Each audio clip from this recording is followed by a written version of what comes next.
Hi hello నమస్తే welcome to బీఫర్ Bharati home. ఇవాళ మీకు నేను టేస్టీ చికెన్ గ్రేవీ కర్రీ ఎలా ప్రిపేర్ చేస్తే బాగుంటుందో మీకు చూపిద్దాం అనుకుంటున్నాను. చాలా ఈజీగా చేసుకోవచ్చు. దానికోసం మీరు ఒక కుక్కర్ పెట్టండి.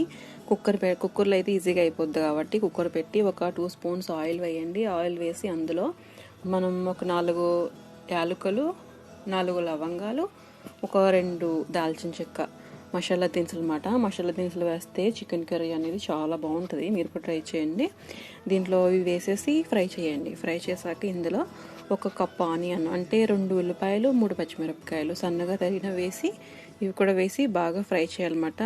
లైట్ బ్రౌనిష్ కలర్ వచ్చేలాగా ఫ్రై చేస్తే చికెన్ కర్రీ బాగుంటుంది. మీరు కూడా ట్రై చేయండి.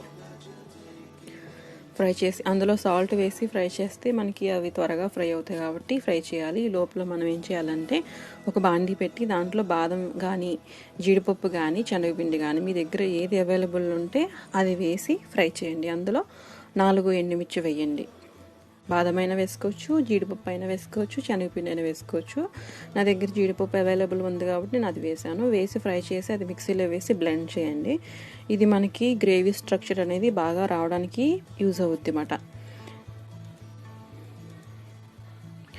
ఇలా బ్రౌనిష్ కలర్ వచ్చేసాక ఆనియన్స్ అనేవి దాంట్లో 1 కప్పు టమాటో వేయండి. అంటే 2 టమాటోస్ అన్నమాట. 2 టమాటోస్ వేసి ఇవి కూడా ఫ్రై చేయండి. 1 మినిట్ ఫ్రై చేశాక ఇందులో మనం మ్యారినేట్ చేసి పక్కన పెట్టిన అంటే ఫ్రిడ్జ్లో పెట్టాను. ఒక అల్లం వెల్లుల్లి పేస్ట్, కారం, ఉప్పు, పసుపు వేసి ఒక హాఫ్ అన్ అవర్ ఫ్రిడ్జ్లో పెడితే మనకి చికెన్ అనేది త్వరగా కుక్ అవుద్ది అన్నమాట. ఇది వేసేసి ఒక 10 మినిట్స్ ఫ్రై చేయండి. 10 మినిట్స్ ఫ్రై చేస్తే మనకి చికెన్ అనేది ఆయిల్, ఉల్లిపాయ అంతా బాగా పట్టి బాగుంటుంది అన్నమాట. ఇలా ఫ్రై చేసి మూత పెట్టేసి ఒక 10 మినిట్స్ ఉంచండి.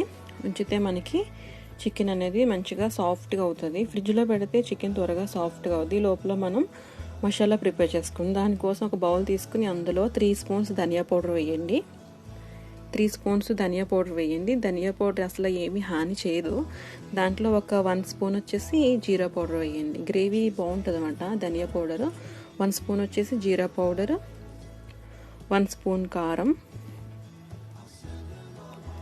హాఫ్ టీ స్పూన్ పసుపు,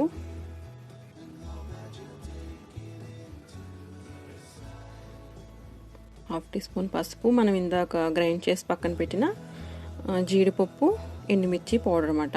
మనం జీడిపప్పు ప్లేస్లో బాదమైనా వేసుకోవచ్చు, లేకపోతే శనగపిండి అయినా వేసుకోవచ్చు.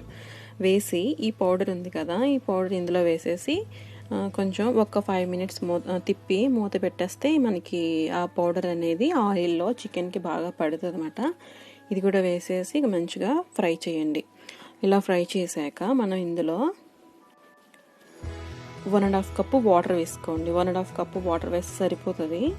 ఎక్కువ వాటర్ వేయద్దు, అంటే కుక్కర్లో పెడతాం కదా. ఇలా మూత పెట్టి ఒక 5 మినిట్స్ ఉంచేసి 1.5 కప్పు వాటర్ వేసుకోండి. మనం కుక్కర్లో కాబట్టి మనకి ఈజీగా కుక్ అయిపోద్ది కాబట్టి 1.5 కప్పు వాటర్ వేసి దాంట్లో ఒక 2 విజిల్స్ వచ్చే వరకు పెట్టాలన్నమాట. పెట్టి తీసేస్తే 2 విజిల్స్లో అయిపోతుంది. గ్రేవీ స్ట్రక్చర్ అనేది ఇలా వస్తుంది. ఏమైనా వాటర్ ఉంది అనుకుంటే స్టవ్ మీద ఒక 5 మినిట్స్ పెడితే సరిపోద్ది. ఇందులో మనం గరం మసాలా వేసేసి మంచిగా తీసేయండి. అంతే. గరం మసాలా ఒక హాఫ్ స్పూన్ వేసుకోండి. మనం అంటే మసాలా ధనియా పౌడరు అన్నీ వేసాం కాబట్టి ఒక హాఫ్ స్పూన్ మసాలా పౌడర్ వేసుకోండి. వేసేసి కొత్తిమీర, కరివేపాకు ఏముంటే అవి వేసేసి దించేసేయండి. అంతే, అయిపోయింది. చికెన్ గ్రేవీ కర్రీ చాలా బాగుంది. టేస్ట్ కూడా చాలా బాగుంది. మీరు కూడా ట్రై చేయండి. నేను చేసిన వీడియోలు కనుక మీకు నచ్చినట్లయితే లైక్ చేయండి, షేర్ చేయండి, సబ్స్క్రైబ్ చేయండి. సబ్స్క్రైబ్ చేస్తే పక్కనే ఉన్న బెల్ ఐకాన్ క్లిక్ చేయండి. Thank you so much. Bye. Enjoy. బాగుంది. మీరు కూడా ట్రై చేయండి. నిజంగా చాలా బాగుంది. కొంచెం కొత్తగా డిఫరెంట్గా అన్నమాట. జీడిపప్పు అయినా వేసుకోవచ్చు, బాదం అయినా వేసుకోవచ్చు, శనగపిండి అయినా వేసుకోవచ్చు. అది వేయడం వల్ల మనకి ఈరోజు ఉండే టేస్ట్ కన్నా చాలా డిఫరెంట్గా ఉంటుంది అన్నమాట. మీరు కూడా ట్రై చేయండి. ఇదిగోండి ఇలా వచ్చింది.